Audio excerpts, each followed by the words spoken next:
और चलिए अब आपको दिखाते हैं दुनिया की 10 बड़ी खबरें विदेश टॉप 10 में। टैरिफ और ट्रंप का एक और रोल बैक, स्मार्टफोन, कंप्यूटर, दूसरे इलेक्ट्रॉनिक आइटम्स का रेसिप्रोकल टैरिफ के दायरे से किया बाहर। लिस्ट में सेमीकंडक्टर डिवाइस, मेमोरी चिप्स और फ्लैट पैनल डिस्प्ले शामिल।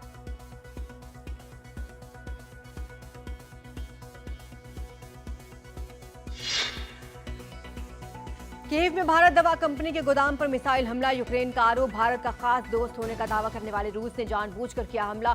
यूक्रेन की सबसे बड़ी फार्मा कंपनियों में से एक है भारतीय कारोबारी राजीव गुप्ता की कंपनी कुसुम। सूत्रों का दावा, गोदाम पर मिसाइल नहीं ड्रोन ने अटैक किया। गजा में हमास के खिलाफ एक्शन में जुटी इजरायली सेना ने किया मोराक कॉरिडोर का निर्माण पूरा करने का दावा। रफा को गजा पट्टी के बाकी इलाकों से अलग करने वाले कॉरिडोर ने फिलिस्तीनियों को और छोटे हिस्से में समेटा।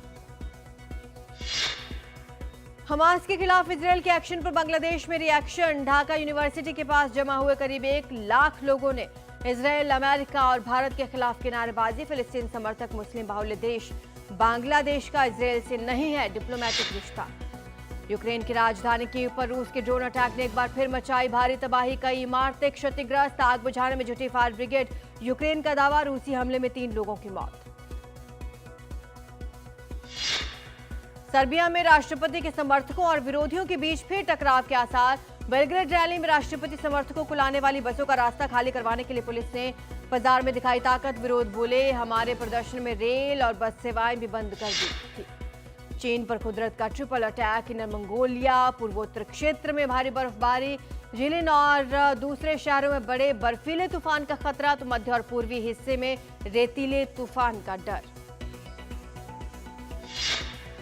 ईरान के परमाणु कार्यक्रम पर ओमान में अमेरिकी दूत स्टीव विटकॉफ और ईरान के विदेश मंत्री अब्बास अरागची के बीच पहले दौर की बातचीत पूरी। ओमान के विदेश मंत्री की मौजूदगी में 2 घंटे से ज्यादा चली पहले राउंड की बैठक। दोनों देशों के नुमाइंदों के बीच 19 अप्रैल को फिर होगी मीटिंग। ओमान में परमाणु समझौते पर होने वाली बैठक से पहले डोनाल्ड ट्रंप ने साफ कर दिया, ईरान को परमाणु रखने का कोई अधिकार नहीं। डोनाल्ड ट्रंप ने कहा, मैं चाहता हूं ईरान एक अद्भुत, महान और खुशहाल देश बने।